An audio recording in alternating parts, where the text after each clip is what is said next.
It's time for the Phil Ferguson Show.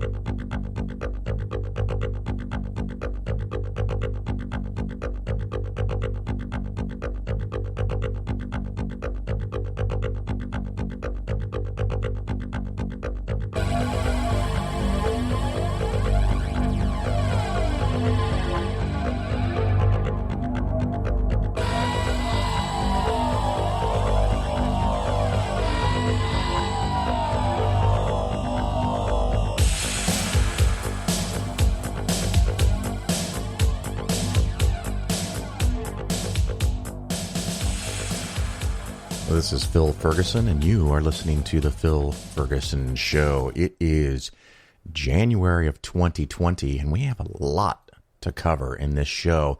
I am going to go over 14-year performance of a couple of different investment strategies, philosophies, techniques, whatever. One of them includes the way I do things. And the numbers look really great for me, but I have to give a warning, and I do it again in the segment. I made these numbers, so, there's always the possibility that I'm tricking myself. So don't get too carried away with it. It's just a way of looking at the world. It's maybe helps explain part of the way I'm looking at the world. And if you like the ideas, you can use some of these to help you invest. But of course, the always reminder that none of the stuff that I mention on the show is personalized investment advice for you.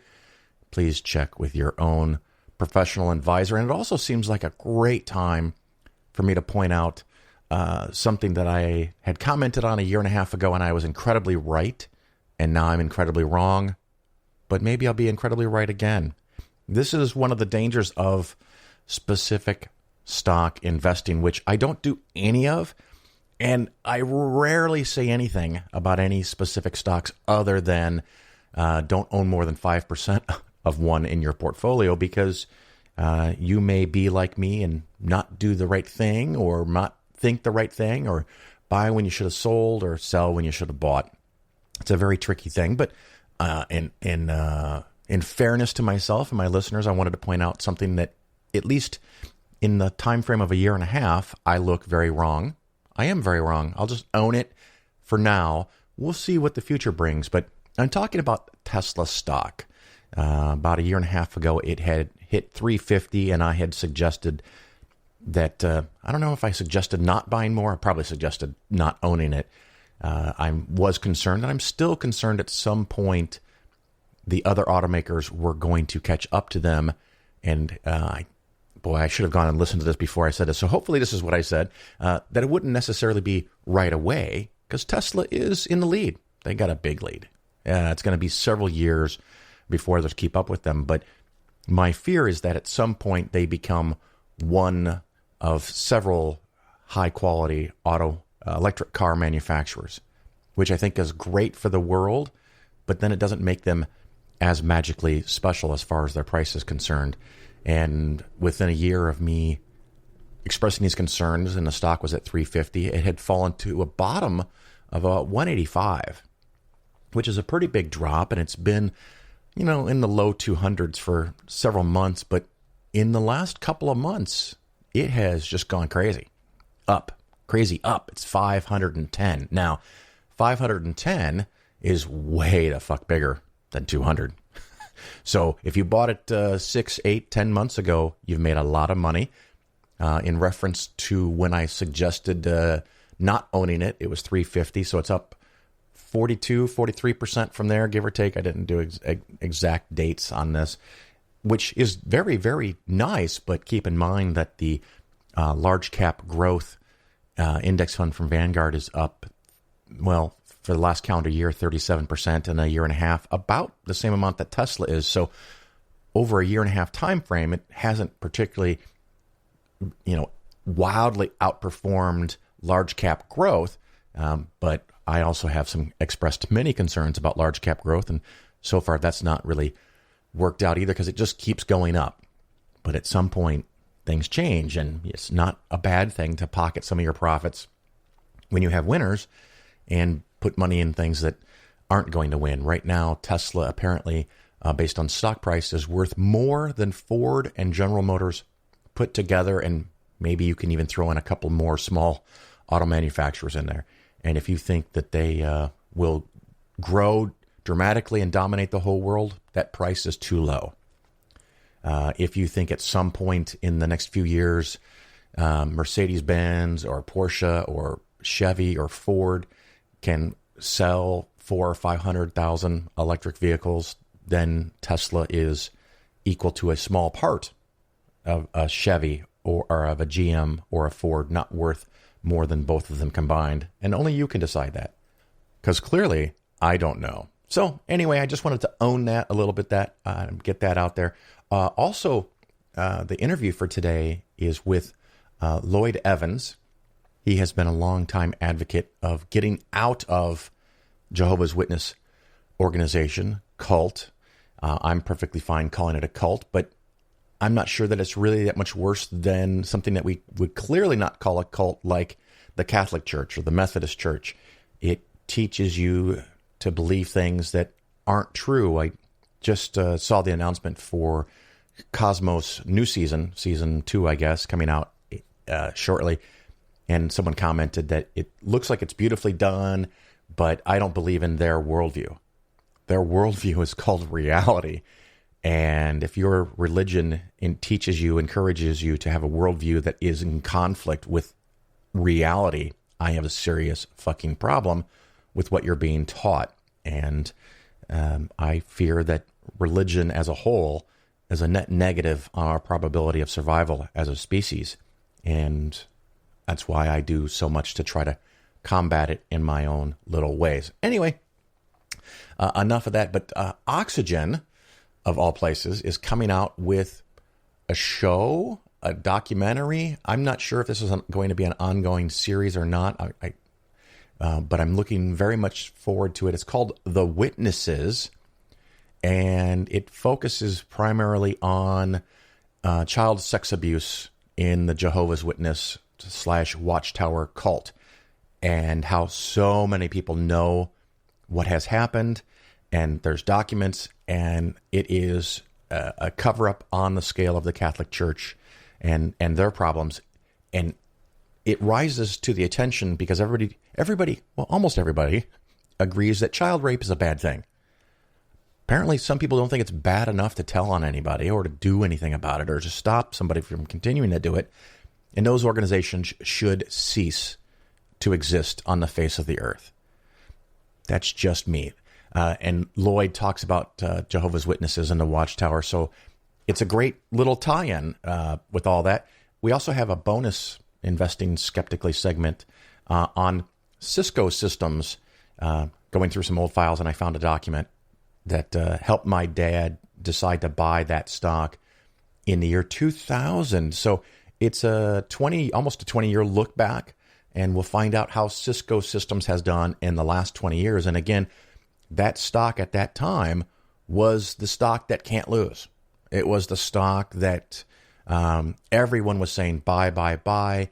And when things get, to the point that everybody thinks they can't lose, they're the future. I mean, that's what created the .com bubble in 99, 2000. It was a whole new paradigm, a whole new world. And these companies that don't make money or haven't made money or will not never make money or haven't made much are suddenly worth ridiculously large sums of money. And that always worries me. Every once in a while, there is a stock that is wildly overvalued, and it turns out to be a good investment. But so often, stocks that are wildly overvalued, you only buy them once you've gotten caught up in the excitement. And, it's kind of like the last one in is the one who loses the most. So I'm going to wrap this up, and we're going to go do our Investing Skeptically segments, and we'll have our interview with Lloyd, and I'll see you on the other side.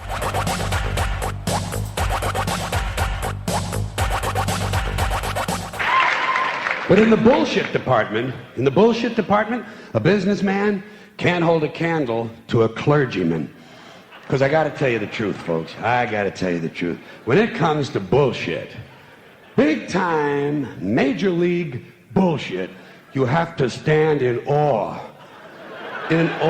of the all-time champion of false promises and exaggerated claims, religion. No contest. No contest.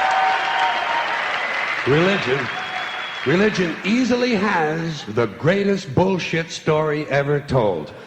Think about it. Religion has actually convinced people that there's an invisible man living in the sky who watches everything you do every minute of every day. And the invisible man has a special list of 10 things he does not want you to do.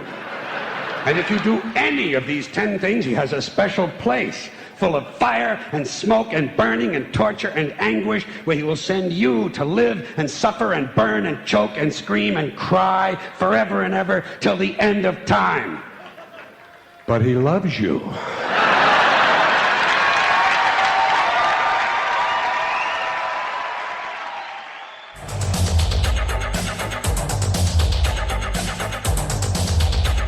I was just going through some old files, file cabinets, stuff like that, and found some documents from my parents.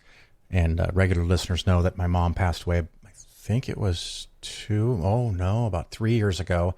And my dad 5 years before that, about 8 years ago. And I came across this document. Hear that? That's paper, real paper. And it's a nice blue sheet of paper. And it is from a Standard & Poor's company. And it is an evaluation of a very hot stock in the year 2000. So this piece of paper is almost 20 years old, and I'm just getting ready to throw it out. But I was thinking about this some more, and I remember when this happened. I have fond memories of this story.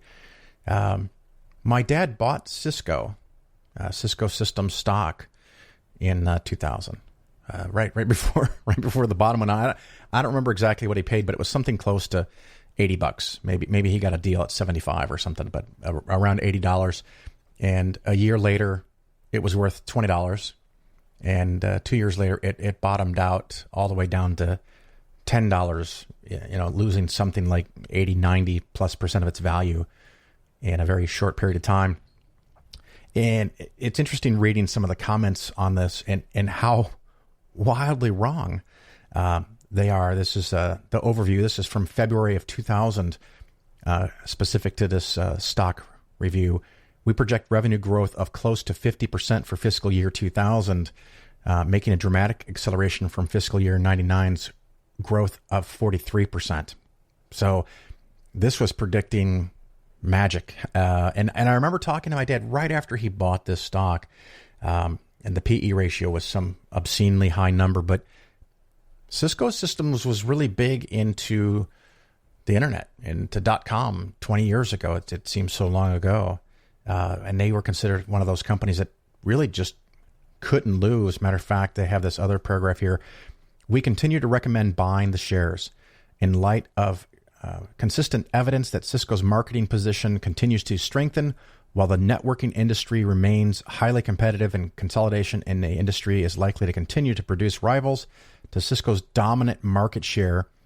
We believe the company's large installation base, strong technology offerings, and a reputation should let it continue to thrive. Cisco has consistently posted solid earnings growth and continues to look for growth within the industry average of 30 to 50% for the next several years. With the shares recently trading at PE multiples based on our calendars, that is attractive. I guess it wasn't that high.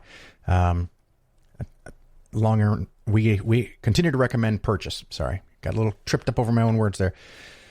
And so there's the front and back of this report. It's absolutely amazing. I recently put up a image of it on Facebook if you want to dig through it or something. But just kind of like a little flashback for me about my dad, who did some stock picking, but did less and less over the years as he learned more and more about index funds, and to create benefit for my personal portfolio, because when they passed away, I got money from them, and it was much bigger because he stopped picking individual stocks. He had some real amazing choices that he'd made where he made great money, but he also had ones where he lost tons of money.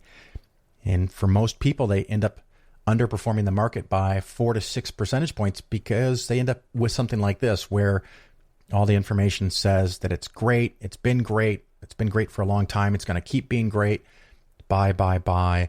Let's see, do I have the number for today? I'm going to look here. I'm building a chart. The stock Cisco Systems today, this is in the new year, right at the beginning of 2020, it is about $47.50 a share. So this was 20 years ago. 20 years later, the stock that was $80 is now $47.50. So that's brutal. And matter of fact, after its big fall, it stopped paying dividends. Let's see, I'm going to look here. The first dividend it paid after that was in 2011. So it went 11 years without paying any dividends. So maybe with all those dividends for the last 7 or 8 years, you might be even on this stock. It just can happen. So this is one of the reasons to diversify. And thankfully, this stock was something that was, 3 or 4% of my dad's portfolio. So it was heartbreaking, and it can make one very sad, but it didn't wipe him out. But this is why if you work for a company or don't work for a company, you don't want to have all your money in one stock. You don't want to have half your money. You don't want to have 20%. The general advice I give is 5. If you really think you know what you're doing and you want to go to 10, okay. But I don't like it. I don't like individual stocks as a whole because of the volatility. But anyway, it's just a cute little story and a walk down memory lane for me all the way back to the year 2000 and Cisco Systems and this wonderful report telling you to buy more shares at $80. Some great advice there from Standard & Poor's Stock Reports.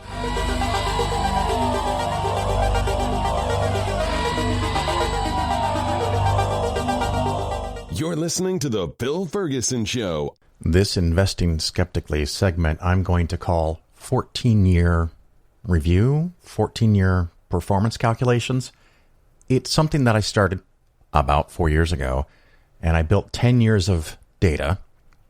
And the idea was to look at different investment strategies. So I have 4 distinct strategies here.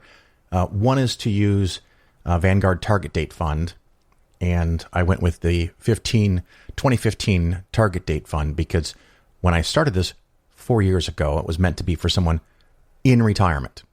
And so that seemed like a good number to start with, and I have used all those performance numbers. The second strategy is to put it all 100% in the U.S. stock market, and that's tracked by the Wilshire 5000, and then, of course, more recently with the Vanguard Total Stock Market Index. Those should be within a couple of hundredths of a percent, exactly the same as each other. And then I threw in another third strategy. This was called the three-legged stool. And that's where you just have 3 investments. You could use the total bond market from Vanguard, total U.S. stock market, and total international, and see how that works. And then the fourth one is, I don't have an actual name for what I do, but Phil's idea, Phil's plan. And just wanted to see how those 4 different investment strategies worked out comparing to each other. And when I started this, the first year was 2006 data, because I did this in 2016.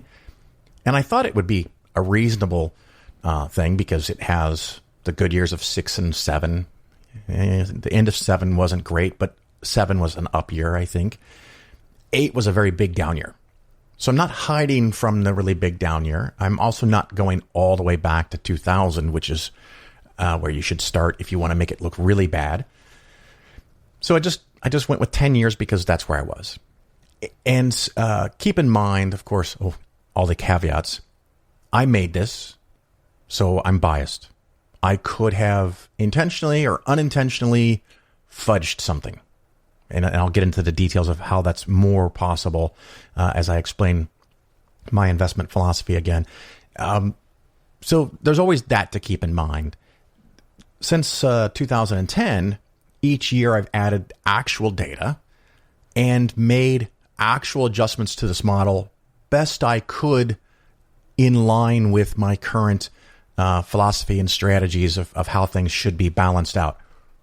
Keeping in mind that I used what I started with 14 years ago, my model has become a little more elaborate since then. As an example, in these calculations, I have Vanguard Mid Cap and Vanguard Small Cap indexes. Because 14 years ago, You couldn't get mid-cap growth and mid-cap value. You couldn't get small-cap growth and small-cap value. I use those now. So this is not as granular, I guess, as my current model.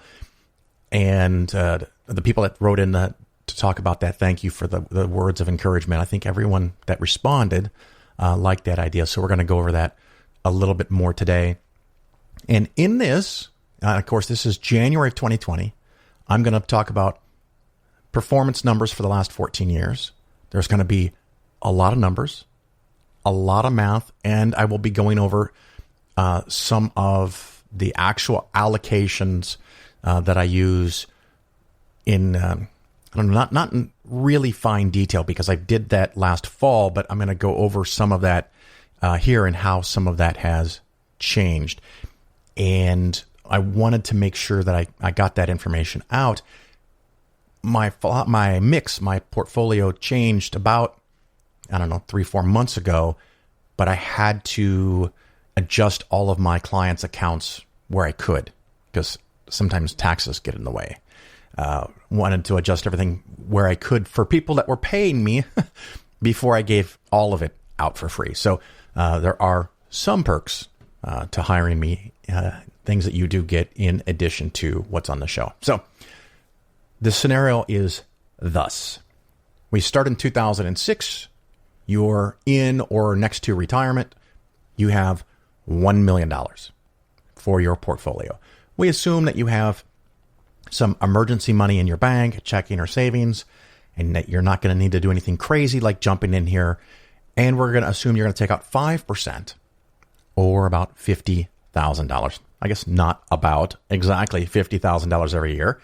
And that you have control where applicable to take out wherever you'd like. Some of the models don't allow for that, but that's okay. That's part of the discussion. So you're also going to take out $50,000 every single year, and you're not going to increase it for inflation for these calculations. Of course, you could apply those increases over time for inflation and take out more than $50,000 going forward. You get different numbers, but I had to start with something. And so let's start with the most simplest, I guess, is if you put your $1 million in the Vanguard Target Date 2015 fund, and at the end of the year, you pulled out $50,000. You have no control of what specifically comes out. You have no visibility or what I call clarity. You have no granularity. You can't pick and choose. You just take 50 grand out of that portfolio. If it goes up, you take out winners. If it goes down, you take out losers. Last calendar year, 2018, that fund was down 2.97%.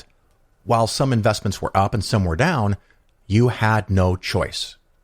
You had to take out money at a 2.97% loss. This year, 2019, that fund was up 14.81. If you had a reasonable mix of stocks and bonds, you could have made 20, 25, or even more percent if you have fewer and fewer bonds. This fund is quite conservative. It's more conservative than I want to be, but, it's very, very comforting to people. So with our scenario number one, the Vanguard Target Date 2015 fund, you started with $1 million, you take out $50,000 a year from 2006 until the end of 2020, you would now have $1,108,000. I'm not going to get into the detail down to the nearest dollar or penny, but $1,108,000. Not so bad. So your portfolio actually grew a little bit. You started with $1 million. You now have $1,108,000. The second model is the total U.S. stock market index. No bonds, no balancing, no international, no nothing. Just U.S. stock market. And if the U.S. stock market wins, you win. If the U.S. stock market goes down, you can have a problem. And this could kind of relate to, I think just a couple episodes ago, I did the idea of dollar cost ravaging, where if you start from the year 2000 and you have the dot-com shock and then 8 years later the real estate shock, you could possibly, taking out just 4 or 5%, eat into the portfolio. That is an extreme worst case scenario. That's the only time that that's happened. But it is something to be cognizant of. And of course, during that segment, I talk about how you could eliminate a good chunk of that just by having a second investment vehicle, bonds. But in this case, it's just the Wilshire 5000. We started with 1 million, taking out 50,000 a year. It's now $1,320,000. So about $200,000 bigger than the target date fund. And that's because this year, of course, went up a lot. So that makes it easy. But if we have a year where the stock market goes down 20 or 30 or 40%, this could easily go down below what the target date fund does. So the Wilshire 5000, your 1 million turned into 1.32 million, even with taking out 50 grand. So that's nice. In this scenario, it worked. I think in most scenarios, it can work. But if you start right at a peak, we might have different results if we started right at the end of or beginning of 2008. And I know we would definitely have less favorable results if we started right at the beginning of the year 2000. So this strategy made more than the target date fund over the last 14 years, but it is clearly more volatile, more standard deviation, bigger standard deviation, and riskier. All those kind of mean the same thing. But in this case, in the last 14 years, it worked. The third possible investment strategy is often referred to as the three-legged stool. And so what I did in this case was we had $1 million and we put 30% in the total bond market index as measured by Vanguard's total bond market index. We put 20% in Vanguard's total international index, and then the remaining 50%, for a total of 100%, in the U.S. total stock market index.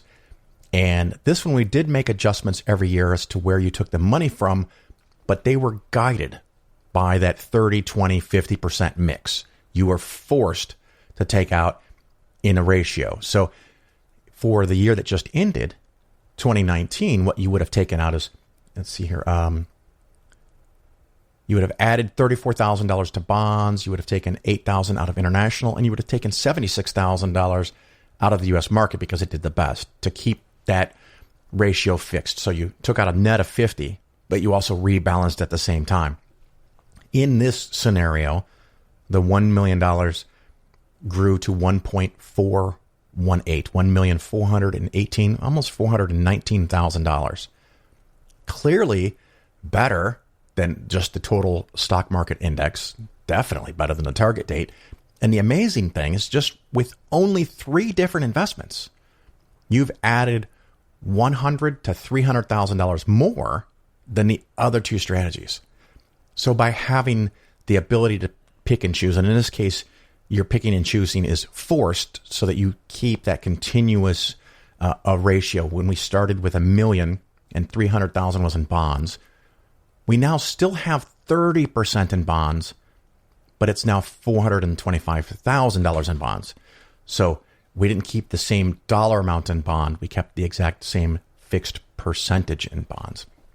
Now, what I do is I look at the cushion, the bonds, the safe stuff. It's not important to me what percentage of the portfolio it is. It's important to me how long it can cover your ass when the stock market goes down. So the more money you need, if you increase from 50,000 to 55 or 60,000, which this model does not, maybe the cushion would be bigger. But we started about 300,000 at the beginning, and it was deemed that that was enough with bond yields, bond dividends, stock dividends, and the ability to sell some of those bonds to cover you through the worst case scenario of the stock market, that it doesn't need to be bigger, at least not much bigger than $300,000, because that works. It partly allows the stock portion to grow if you aren't taking out too much money.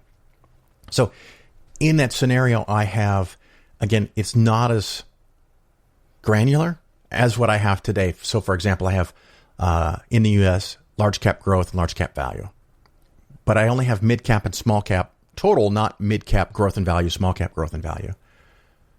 I only have 2 international positions where I now use 4. And I only have, 1, 2, 3, 4, 5 or 6 bonds where now I might use 7 or 8. So I didn't want to spend an entire a lifetime going through the granularity of this and adding everything that I have, that I use today. But because there's so many more positions, this should, I guess, indicate, reflect what could possibly happen if you can pick and choose.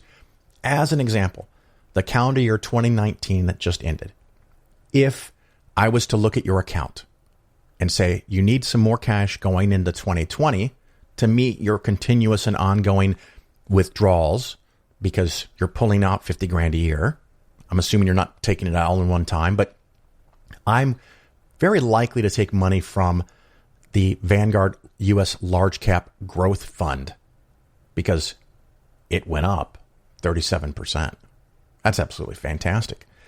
Maybe a little bit from large cap value just because I'm trying to reduce exposure to large cap in general. A little bit from the real estate index because it also went up 29%. And then a little bit from the junk bonds and emerging market bonds because they both made 13 and 15%. Not anywhere close to what the stocks made, but the cushion is not meant to be filled with aggressive bonds. It's meant to be filled with bonds. So the philosophy of this is to continually pull from the winners, scooping the cream off the top. If you're adding and growing your portfolio, you do the exact opposite. You want to add to what's been lagging. More on that in other episodes. But so we do those adjustments. We take out where we need to take out. And then you might even have a further rebalancing, which I've done to start 2020. And of course, a year from now, if I remember to, and I'm pretty sure I will, I'll do this for the 15th year in a row using those new starting numbers, which are really what I am doing for clients and what I am doing for my own portfolio. I'm not taking any money out, but I'm doing these rebalancings. And so just to recap, first, the first plan was target date 2015. Your 1 million went to 1.108, 1,108,000. The Wilshire 5000 went from 1 million to 1,320,000. The three-legged stool went from 1 million to 1,419,000. The more nuanced and detailed model went from 1 million to $1,675,000. So $250,000 more than the three-legged stool and over $500,000 more than the target date fund. So this is one of the reasons when people ask me what do I think of target date funds, if you're in retirement particularly, I find them to be suboptimal. It's not awful. You could do way worse, but it's not optimal. Optimal, I think, is having 10, 12, 15 different investments that have a good, a low correlation. Sometimes they go up, sometimes they go down, and that you can see exactly what you have. You have that clarity, and you have that granularity where you can go in and pull $5 or $10 or $20,000 out of this fund, but not that fund. And so instead of being forced by what the stock market returns or what the target date returns or even what the three-legged stool returns, you can go in and custom cherry pick what you want. And in this case, $250,000 extra over a period of 14 years. Now, you can give that away. You can pass that on to your descendants. You can increase what you're taking out from 50,000 to a considerably higher number because you can still take out 5%. So I think in all ways, not only do you get a bigger number, you can dramatically reduce your volatility by pulling from the winners and rebalancing to some of the laggards. So that's some thoughts about 14-year performance. I hope you found this informative, educational, maybe even, dare I say it, entertaining. But we'll look at this again in a year when we have 15 years of data.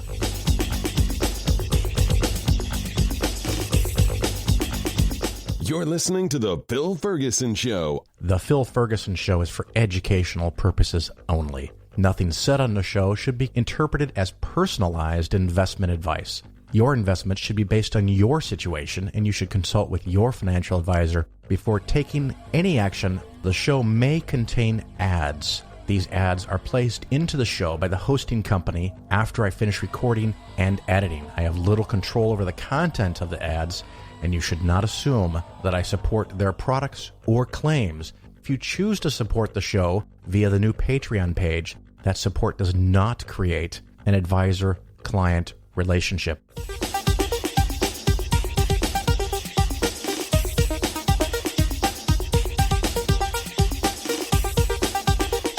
All right, everybody. Thanks for hanging on through that long break. We're back now, and as promised, we're going to talk to Lloyd Evans. Lloyd, how are you today, sir?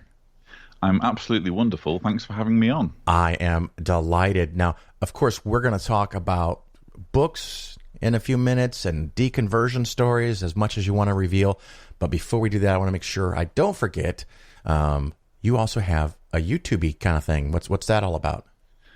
Yeah, so I have a YouTube channel called John Cedars. The reason it's not called by my real name is because when I first started, deconverting, I was operating under a pseudonym because there was a very real threat that I would be shunned. And so to avoid that, I did everything secretively, and I used the name John Cedars. So that was the name I set up my YouTube channel with, and I've decided to keep it as like a homage to my journey. Yeah. So Lloyd Evans can be found on the John Cedars channel, basically, and that's on YouTube. And, of course, this is just a small sign, you using a code name, a pseudonym, of the perils of, I guess, leaving, but the perils of actually being a Jehovah's Witness in the first place. Yes, most nice groups don't create a situation where people are so terrified of identifying themselves as critics. So there are very real punishments, and I was very mindful of that when I first started speaking out. And I know I've mentioned this to Christians and a few Muslims, but I mostly deal with Christians in my world, that if their teachings include not listening to arguments and not hearing out contrary opinions, that maybe their religion sucks. I mean, if you can't stand up to scrutiny, what the hell? We don't want you to listen to any counter-narratives to the narrative we're telling you. That should straight away be a red flag. Yeah. Now, but by the time you are subjected to that sort of rhetoric, you're usually well involved, and for emotional reasons, you tend to block out some of those warning signs. Sure. And of course, I'm looking at the YouTube channel now, and I see everything you need to know about Jehovah's Witnesses in 5 minutes. And I'm wondering, should we just finish our interview and I play that? I mean, is that... I mean, it's everything. Yeah, that's a very speedy way of getting to the nub of the thing. Actually, that video has gone on to... I did it in April... I think April last year. Yeah, it says 1 year ago. To get over 1 million views, so clearly it's answering questions for people. Yeah, it's it's hard to figure out what's gonna work, what's gonna get through the. People make a video and have 20 friends look at it, and that's it. And someone else makes a video, and you caught something. You've got 1 million in a year, which is all hot. And trying to piggyback off the success of that, I did a similar video for Mormons, and I actually got a friend who's a former Mormon to help me write the script so that it was all factual, and that didn't do very well at all. So I don't know exactly what happened with the JW's one, but it's done very well. Yeah. It's a weird thing to one takes off, one doesn't. Maybe there's a bigger percentage of Jehovah's Witnesses that actually do want to get out. I don't know. Maybe that's... Yeah, it's important to note that the two religions are very different. Yeah. And therefore the communities of ex-members are also different. Well, so and since, you can't just kind of say, well, because this video does well, the other one's going to do well as well. Well, one of the things I've always wanted to do, just because I'm a difficult person like this, and since you know how to do videos and I wouldn't know what to do, maybe if you're ever in the States, in the Midwest, near Chicago, you and I can drive down the interstate and find a Kingdom Hall along the interstate, and just exit randomly on a Sunday morning. Do they meet on Sunday mornings? They usually do, yeah. Yeah. And we'll just go up and knock on the door and keep knocking in the middle of a service until someone answers, and then ask if they have a few minutes to talk about their relationship with Jehovah. Yeah, and see if they call the cops on us. I'm always down for a road trip, although I think that we would get mixed results trying that approach. Well, the point would be to make the video. Sure. Right. And of course, if they get belligerent and call the police for trespassing, it would be a thing saying, okay, well, then I would expect you to follow the same guideline and not go on anyone's personal property, because that's all we did. Indeed. Although you've kind of touched on a nerve there, because one of the problems that we have in the ex-Jehovah's Witness movement is there's an awful lot of justifiable hurt and anger. Yeah. And that tends to bubble over to the point where you have ex-witnesses who basically ambush these kingdom halls during the meeting and go on the platform or try to otherwise disrupt the meeting. And I've kind of made a point of saying that's not productive behavior, because unfortunately when you do that, what you're doing is you're living up to the stereotype of what Jehovah's Witnesses are expecting apostates to act like. I see. I found in my own work that it's far more productive to just make resources available, which is kind of what my channel is all about. And if you do run into a Jehovah's Witness, I mean, let's face it, they are out there. They're on the street corners and so on. There's a good way of engaging with them meaningfully is to use street epistemology, which my friend Anthony Magnabosco, he does very well at promoting that. Indeed. So that's more the path I try to steer people down. Well, and I think that for the purpose of helping people out, clearly that would be the better approach. I was just going to be a bumbling smartass and get a video that might go viral just for laughs. But I'm happy to just go down the interstate in a car and just see what happens. What the heck? What's the worst that could happen? Yeah. They call the police and we have a good laugh over it. And the police say you have to leave, and then we do, because I'm not really down for getting arrested. I'm not that committed. No. But we've all got our issues. And so 5 minutes, everything we need to know. So you also have a podcast, or is it only just the YouTube channel?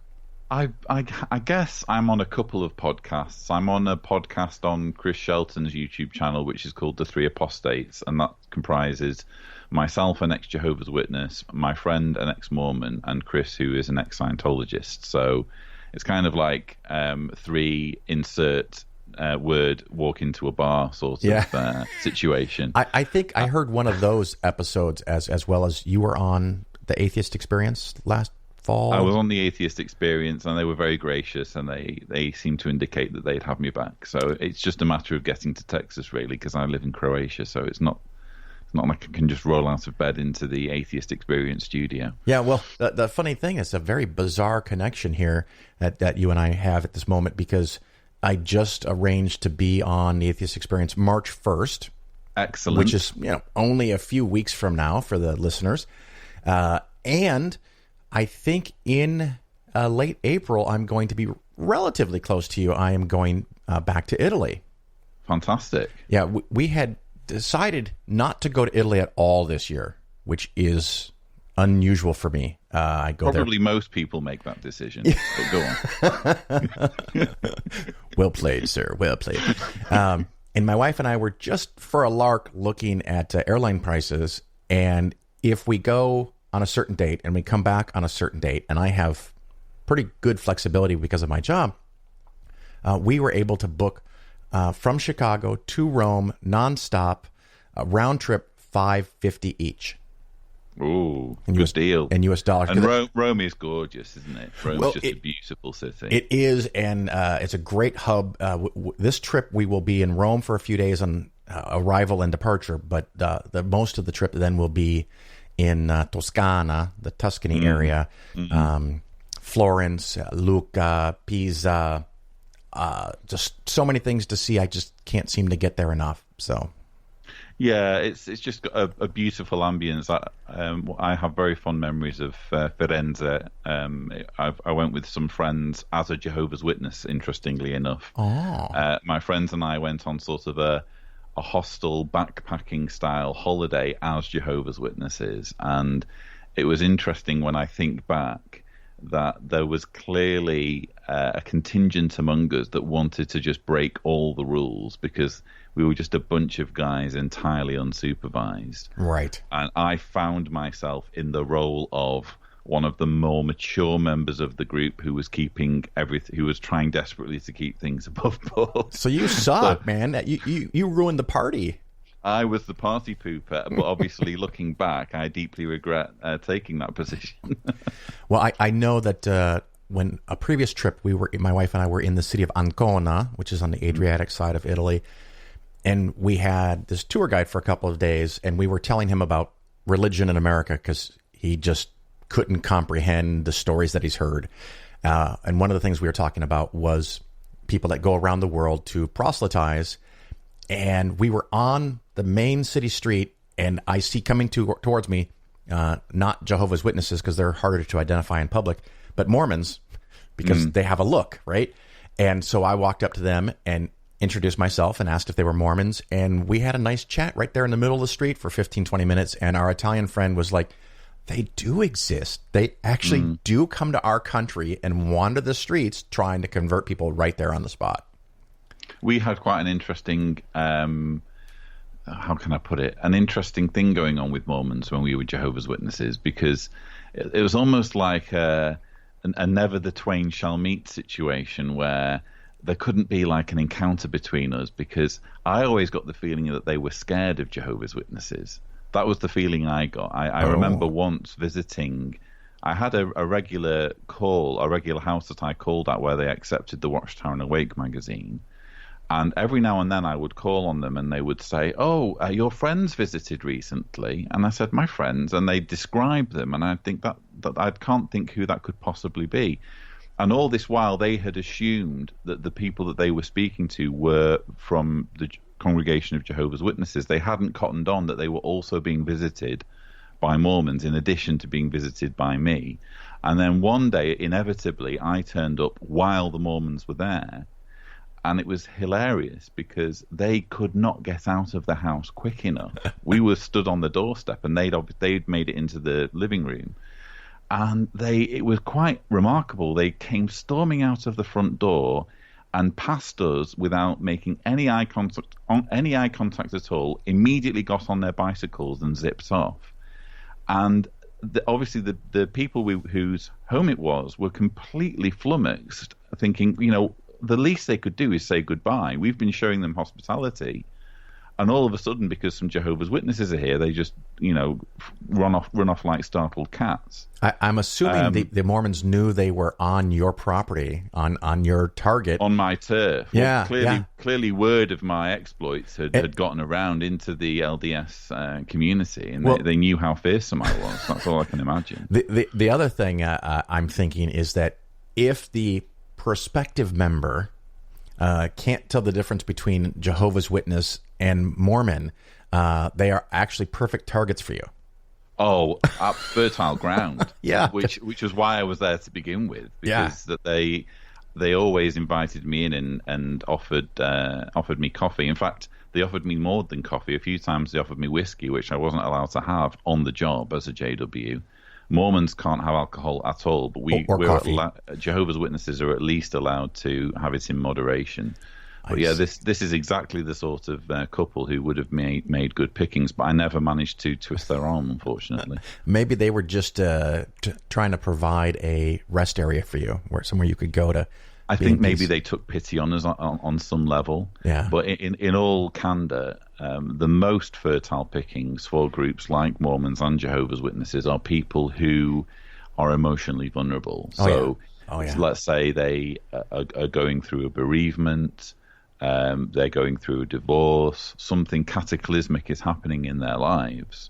And all of a sudden, some smartly dressed people turn up on the doorstep and say, "We have an answer to all of your problems. It's right here in this magazine." that's when all of a sudden things start to make a little bit more sense. And that's one of the most frustrating things about communicating the issues surrounding cults and Jehovah's Witnesses, is that you tend to have this response, particularly in certain parts of the atheist movement, where people fold their arms and say, oh, there's no way I'd be so stupid. It's not about stupidity. It's about a certain, a perfect storm almost of life situations converging to render someone susceptible to cult influence. Now, are you aware that you brought anyone into Jehovah's Witness organization, cult? I'm very fortunate in that despite spending a lot of time on people's doorsteps, I mean, I was what's called a regular pioneer, which is someone who does 70 hours per month on a voluntary basis, doing nothing but door knocking. Wow. And I did this for 9 years and never once managed to bring someone from the doorstep to the baptism pool. I did, however, assist someone to baptism, but it was someone who I'd been asked to study with by my elders and who had parents who were Jehovah's Witnesses. So it was all kind of prearranged. And quite honestly, I look back and think, well, if I hadn't studied with him, he probably would have studied with someone else and still ended up a JW. So I try not to beat myself up too much. Yeah, but it is telling that this, I mean, I wasn't completely hopeless in my preaching. And it is telling that despite going at it for years, I wasn't able to convince a single person. And of course, now on the other side, I look back and think, well, now I know what the problem was. The problem was that people would just jump on Google after I'd finished talking to them. And that, frankly, is the problem that Jehovah's Witnesses are facing. They have such a toxic relationship online. I mean, you've talked about my 5 minutes video. I mean, that is one of the first things that comes up on YouTube if you type in Jehovah's Witnesses. So that's what they're up against. Yeah, it's a funny thing because a couple things pop into my head since I deal with money.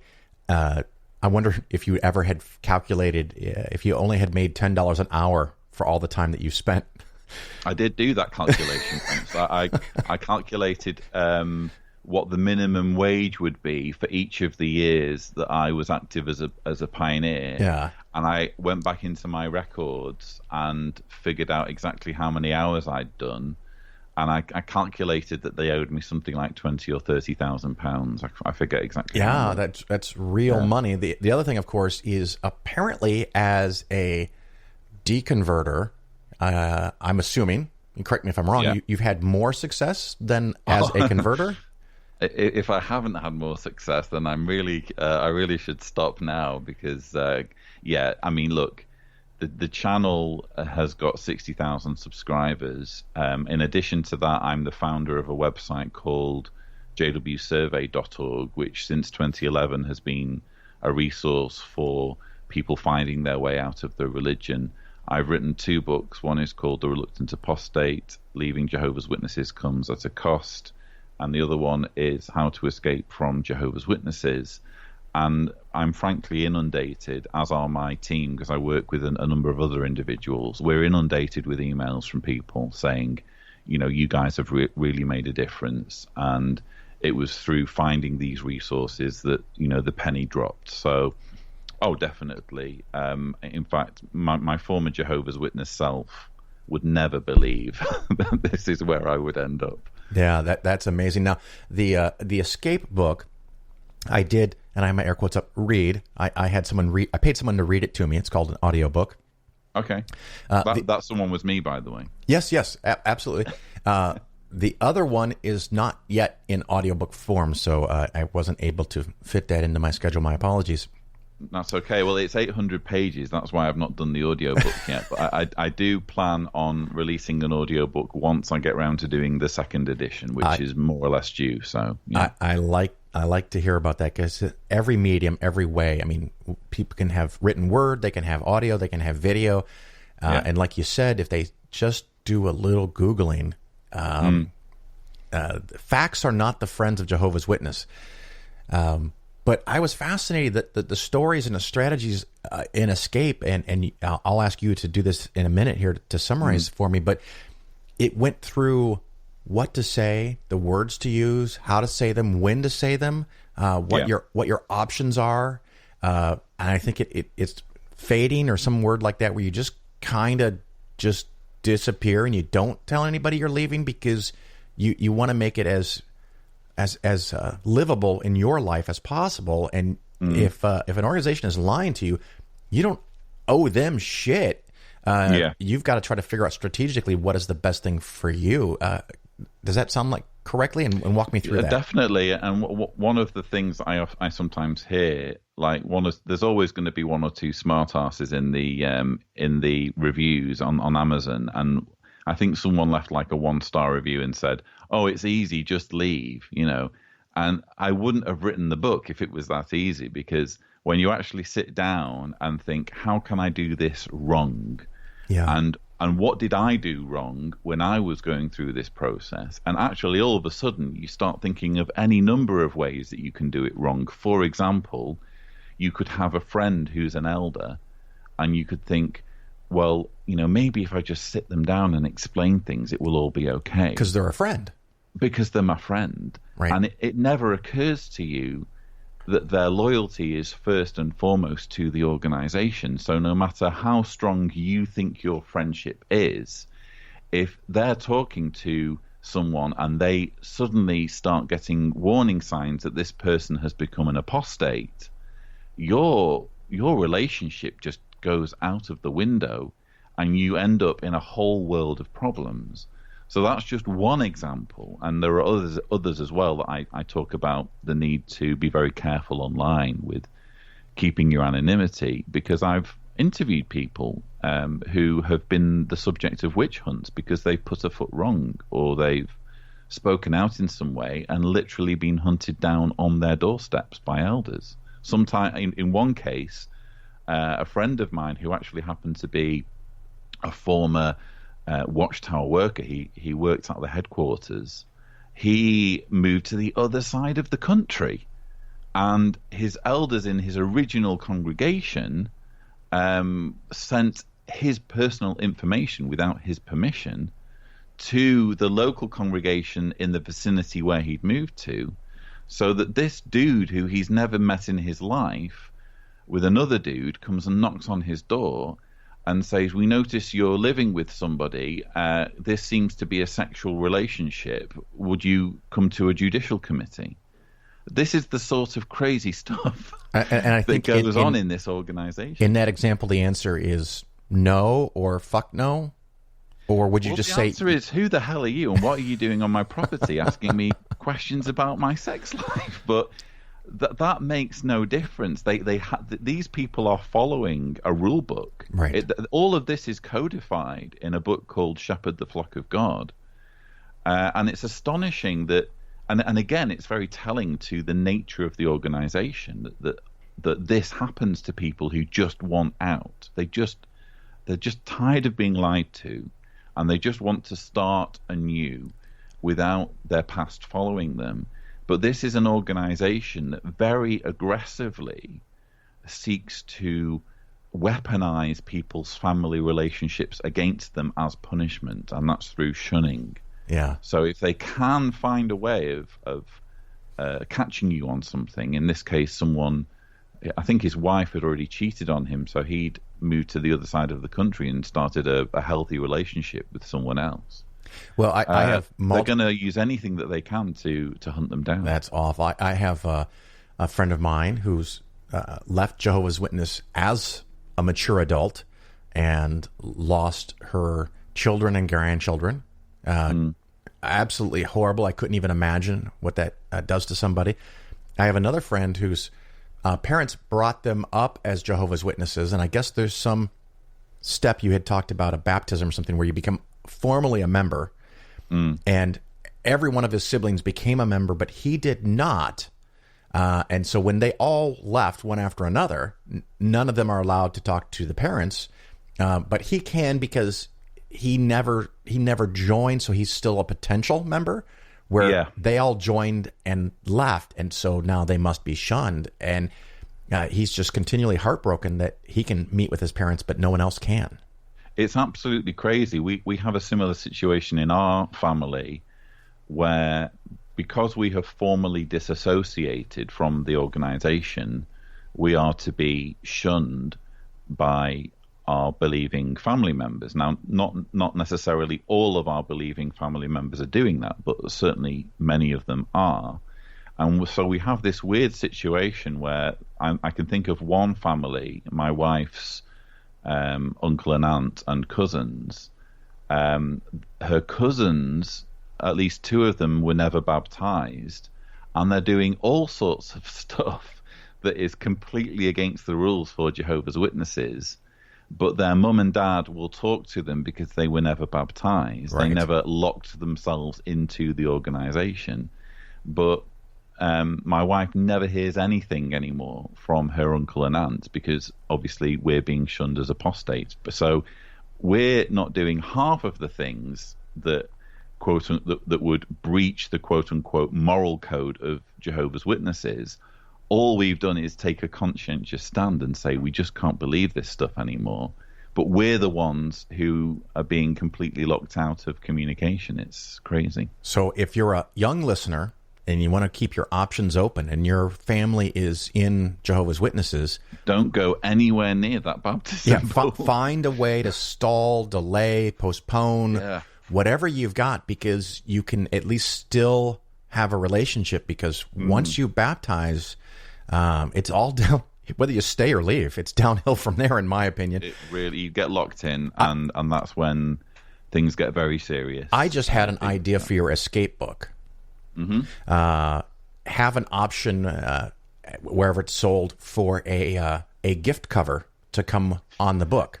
Ah, yes. So that you can Lloyd Evans' Italian cooking guide. Right. Like that. Anything that would get under the radar, so someone can buy it and give it to somebody, and even if their family is around, they don't see, because the escape is the biggest word on the cover.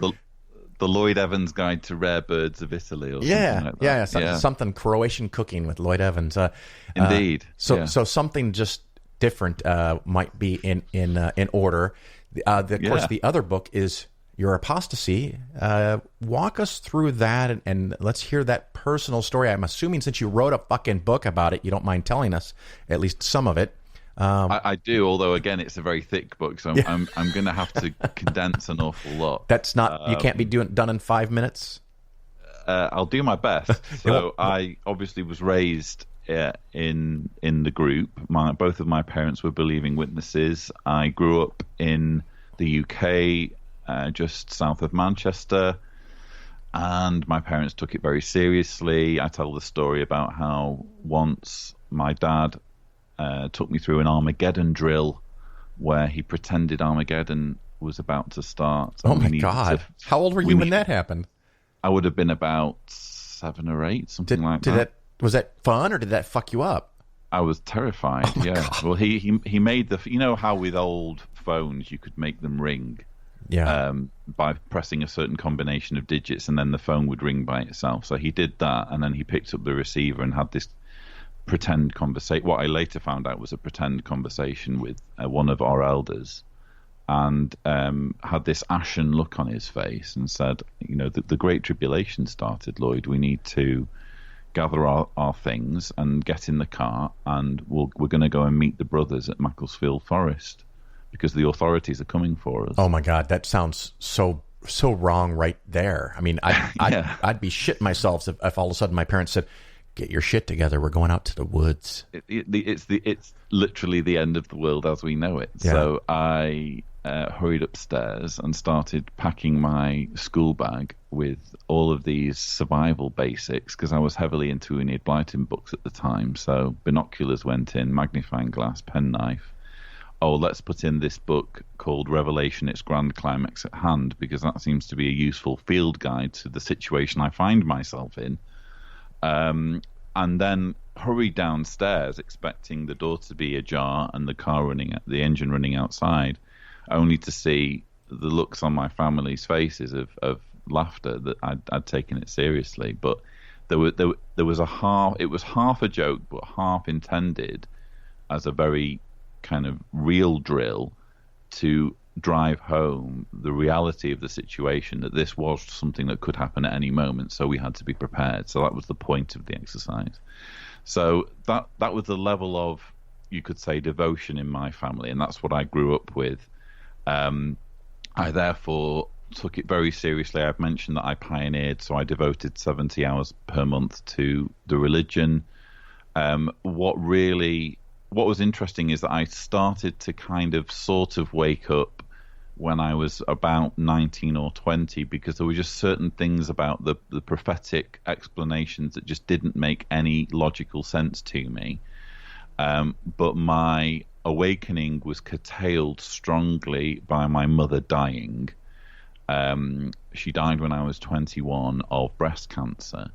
And this had the effect of making me think, well, if I'm going to see her again, I need to take this religion seriously, right, and basically ignore all of the doubts that have been accumulating. So I threw myself even more into it then, and I ended up going to a very specialist school for young Jehovah's Witness men that was called the Ministerial Training School, and the students came from all over Europe. One of the countries was Croatia, and we decided that our first year reunion would be in Croatia to visit our friend there. Now, at this school, is that when you get the wand? Oh, wait, sorry, that's Harry Potter. I mixed the stories. You're thinking of a completely different thing there, Phil. Yeah. So you different subject matter entirely. You go to Croatia?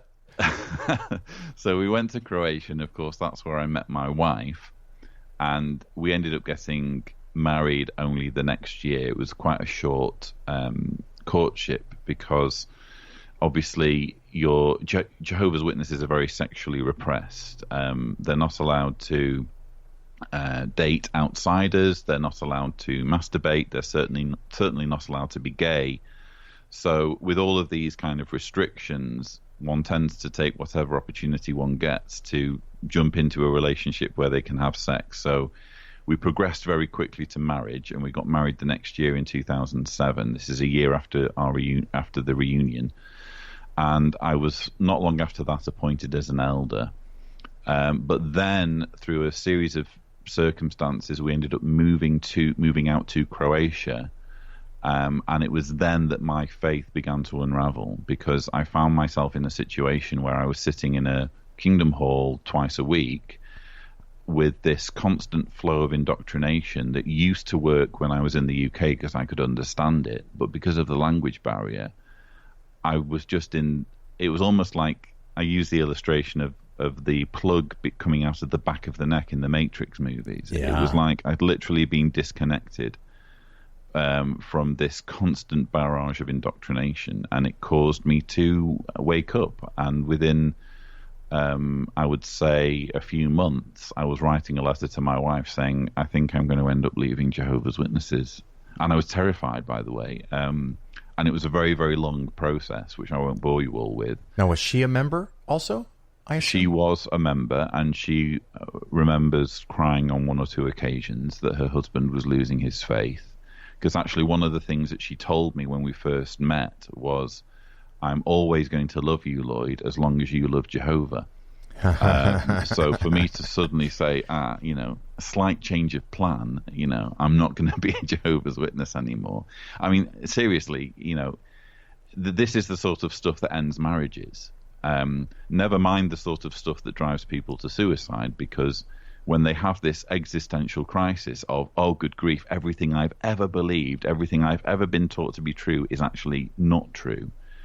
Some people just can't handle it.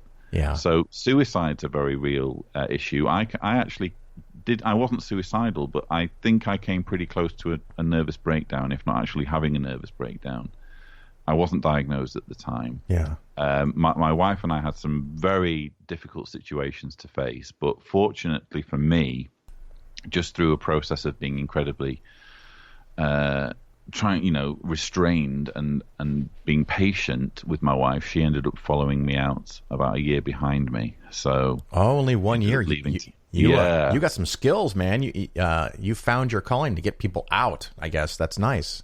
Well, it helps that she had a vested interest in salvaging her husband back to Jehovah's one true organization on the earth. So I would just take those opportunities to honestly share what my concerns were. And it turned out that when I shared my concerns with her, in all candor and all sincerity, she thought, well, I can't really argue with those problems. Well, which is why they're not supposed to talk to apostates, because that is the problem. Because once you have the truth and then leave it, you're either possessed or you've thought of something better, and either case, the member should not talk to you. But that's clearly why the whole shunning thing exists. Yeah. And the ironic thing is that you can actually find a magazine article. Probably you're aware of the fact that the magazines are called Watchtower and Awake. Indeed. And you can actually find a 1947 Awake article that condemns the Catholic Church for the practice of excommunication. And says this is a pagan practice that originated with the Druids. It's altogether foreign to Bible teachings and no one should be doing it. And yet only a few years later, in 1952, they started doing the exact same thing. So it's very clearly a means of controlling people. I mean, if you can threaten people with family estrangement if they ever change their minds, that's something that really does keep people inside. I mean, we even have like an internal language for ex-Jehovah's Witnesses where we refer to people with 4 letters. So PIMO, P-I-M-O, is physically in, mentally out. There's also POMI, physically out, mentally in. So in other words, you've been disfellowshipped, you've been discarded, but you're still indoctrinated and therefore you're still mentally in. So, and also PIMI, P-I-M-I, physically in, mentally in. So these are the kind of, this is the spectrum, if you like, of belief. And I often tell people when I'm making my videos, I'm not just making them for Jehovah's Witnesses, I'm also very much making them for ex-Jehovah's Witnesses, because it is possible to go for years or decades still believing that Armageddon is just around the corner and still hating yourself and thinking you're doomed to destruction once this thing happens that you've been expecting your whole life. And I get emails from people who say, you know, it was due to something you said in one of your videos. I stopped fearing that. And suddenly they're able to start enjoying life. Well, and it's not unique to Jehovah's Witnesses. I have known people in many other religions that they don't even realize some of the baggage that they're carrying. And suddenly you do something and you think, why do I do that? Why do I think that? Oh, that I was taught that from that bullshit religion I was in 30, 40 years ago.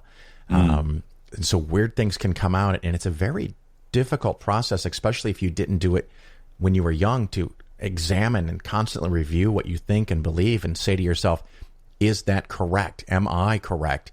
And going and looking for the information. And a lot of people, especially once they get past their teenage years, whatever they think and believe is kind of what they're going with for the next 60, 80 years. Yeah. And it doesn't change. So it's a delight that you can provide that information to help some people. Of course, you said a year later your wife joined you. Has that worked out? How's family? What are you doing now personally? Whatever you're willing to expose. Yeah, well, she isn't an activist. It's not really her thing to get in front of the camera, although she has now joined me on at least a couple of videos. She's let me interview her a couple of times for the channel, which is really nice. Yeah.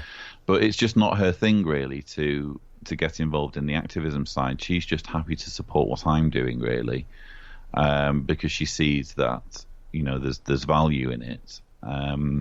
So yeah, I'm now basically a full-time activist, and apart from making videos and writing books, I've been on the TV a couple of times. I'm currently involved heavily in a child sex abuse inquiry that's going on in England and Wales. It's called ICSA, and I'm a core participant for the Jehovah's Witnesses part of the investigation. So they're picking my brains over the problems with the child sex abuse policies of the organisation, which I'm obviously happy to shed light on. So it manifests itself in all sorts of ways, and quite honestly, it can be quite draining emotionally at times. Yeah. But again, it's very, very rewarding work, and at times I have to switch myself off from it. But yeah, I'm glad. I feel very fortunate that I'm able to do this as my job. Now, there is one other video I see here on the YouTube channel that I just want to mention, and I'm going to have to watch it when we're done talking because I have not seen it in advance. Watchtower Investments. I often talk about money and investments. What is that video about? What is it going to tell me and the listeners? What's the TLDR on Watchtower Investments? Yeah. Okay, so basically that video is addressing there's kind of rumors that circulate or have circulated among ex-Jehovah's Witnesses that Watchtower involves itself in investments in, for example, Boeing and Lockheed Martin and aerospace companies that also make weaponry. And so there's very clearly a double standard there. Why would an organization that preaches pacifism be making money off the back of warfare? And when you actually investigate it, because one of the things I'm interested in my activism is not just jumping up and down about any criticism, no matter how valid it is. I want to get to the bottom of it and find out whether it really is a valid criticism. And in this case, it's not that Watchtower is investing, it's that they are receiving money from a trust fund that was set up by someone who died 70 years ago, and the bank that's administering that trust fund derives some of its proceeds from investing in companies like Lockheed Martin. So Watchtower are a few steps removed. Now, ethically, you could argue that they should turn down the money if any of it's come from warfare, but it's still not quite the same as saying Watchtower investing in Lockheed Martin. So that's kind of the distinction I make in that video, and I also draw the viewer's attention to a genuine scam that's going on that affects all Jehovah's Witnesses, where Watchtower is essentially flipping property that it has convinced Jehovah's Witnesses they should be paying for. So every time you see a Kingdom Hall that has been built using the funds supplied locally by local Jehovah's Witnesses, and what Watchtower is now doing is it's realizing it has hundreds of thousands of these Kingdom Halls at its disposal, and it's telling witnesses to move out, and then it's selling the Kingdom Hall and pocketing all the proceeds for itself, even though volunteer labor was usually involved in making these buildings, and the costs of the project were borne by the local witnesses who've been displaced to another Kingdom Hall. So that's actually we know more about that due to some leaked videos that were leaked out of the organization, and they even brag about the fact that what they call a master plan has yielded for them, in one instance, over $100 million. So that's the real kind of financial scam that I think is worth talking about, and I closed the video by going into that in some detail. Excellent. I love it. Is there anything that we want to cover in a few more minutes to wrap up that we haven't talked about or I haven't asked about? Well, we've talked about shunning. We've briefly touched on child sex abuse, and probably I should mention that, look, the main issue there is that currently, as we speak, there's an organization based in America that headquartered in Warwick in upstate New York that has as a practice the practice of storing information on known child sex abusers and keeping a database on these individuals, potentially numbering into tens of thousands, that isn't being passed on to law enforcement. So my argument, and the argument of others, is, look, for every second that this criminal evidence isn't in the hands of law enforcement, the organization is responsible for the new victims that are accumulating, right, thanks to these individuals being protected by the organization. So that's one of the most chilling, I guess, things about the organization right now that I'm really trying to draw attention to, including using my work in ICSA, because the same thing's happening in other countries. In fact, in Australia, there was recently a royal commission, and when they demanded the records from the Australian branch, they got all the records going back to 1950, And out of 1,006 records of perpetrators, they found that not a single one had been reported to the authorities. So that's the sort of organization we're dealing with Jehovah's Witnesses. And we have an uphill struggle in dismantling this rosy reputation that they have as just being God botherers who disrupt your Saturday morning. It's far more serious than that. Yeah, it's so often these things come down to an outside appearance of moral correctness and value and charity and love, but inside it's money, power, control, abuse.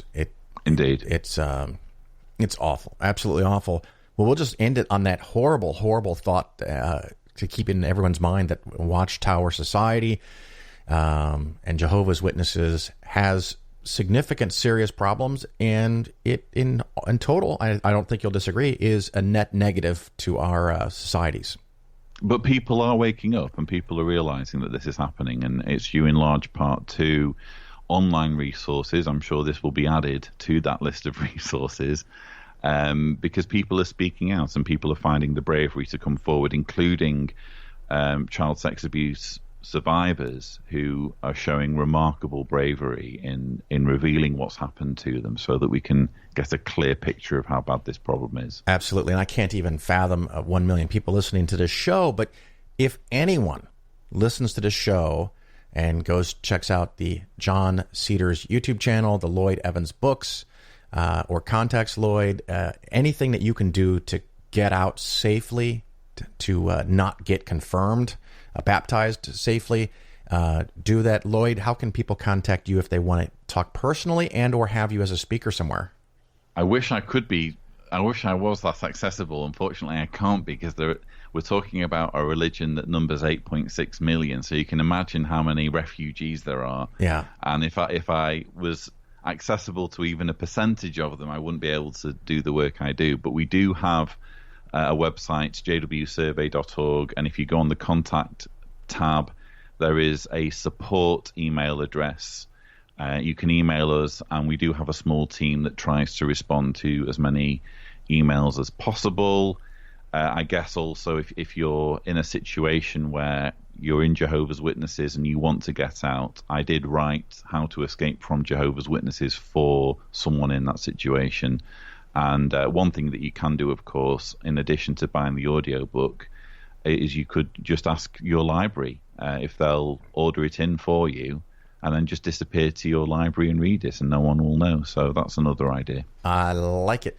Well, Lloyd, thank you so much for your time and all of your work. I greatly appreciate it, and wish you the best of the rest of your day. Thanks so much, Phil.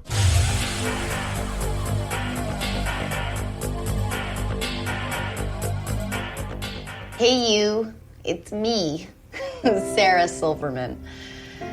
You know, lately I've noticed a lot of really sad, really long commercials on TV with like grossly sick, emaciated people from all over the world. And it turns out they look that way because they don't have food.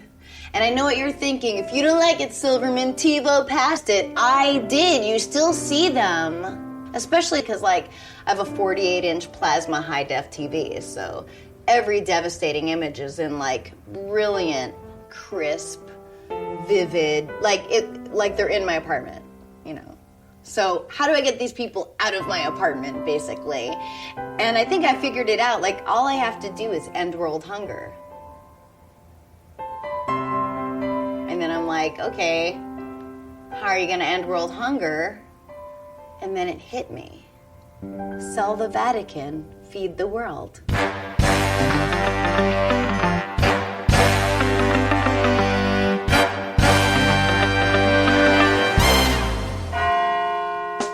Think about it. We need a hero, and who is more primed to be our hero than the Pope? He's literally a caped crusader. What is the Vatican worth, like $500 billion? This is great. Sell the Vatican, take a big chunk of that money, build a gorgeous condominium for you and all of your friends to live in, all the amenities, swimming pool, tennis court, water slide. And with the money left over, feed the whole fucking world. You preach to live humbly, and I totally agree. So now maybe it's time for you to move out of your house that is a city. On an ego level alone, you will be the biggest hero in the history of ever. And by the way, any involvement in the Holocaust, bygones. I know some of you out there are like, well, why don't those bums get a job like the rest of us? Well, did you know that the average Arby's employee in Ethiopia only gets paid nothing an hour because they don't have one. They don't have one. The bottom line is this. If you sell the Vatican and you take that money and you use it to feed every single human being on the planet, you will get crazy pussy. All the pussy. And I don't mean literally. That might not be your cup of tea. I don't know what your version of all the pussy is. But you'll get all the pussy. Amen.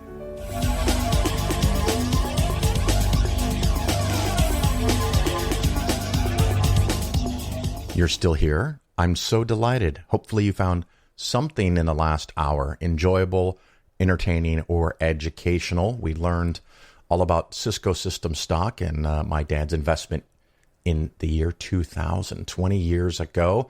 We also learned about the cult of Jehovah's Witnesses. And of course, quick reminder, the show on Oxygen called The Witnesses about the rampant child rape in that organization will be airing on February 8th at 6 Central, the way the lingo in the biz is, 7 p.m., 6 Central p.m.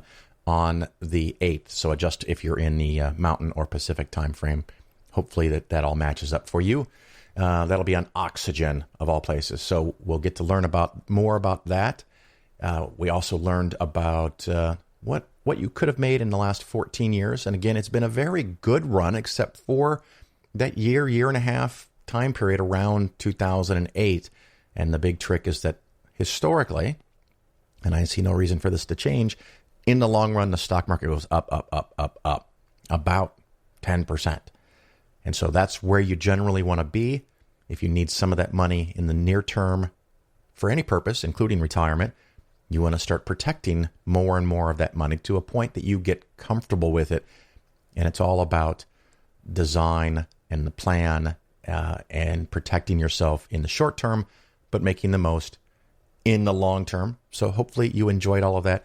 Recently, I recorded a segment/interview for another podcast, and that is called Opening Arguments. And as a guest, me on Opening Arguments, we talked a lot about the Secure Act, which I have already discussed a couple times on this show, and it got a little bit more legal spin on it, and I think it's also very informative and educational. And some of the things that the Secure Act changes are small nickel and dime stuff that's not a big deal. It may help, it may not help. But there's a few big things that I think you need to know about. We've talked about them, and I'll talk about them in the future. And I've got to do some math to see how that might play out in future scenarios. Anyway, I'm just babbling on. I do hope to see you somewhere soon. Keeping in mind, coming up, I will be going to Austin to be on the Atheist Experience TV show on March 1st. So that's only a month or so away. And I will also be going to Phoenix for the American Atheist Conference at Easter. So if you are going to either one of those events, please feel free to say hello. I do hope to see you out there on the road somewhere soon. Until then, ciao.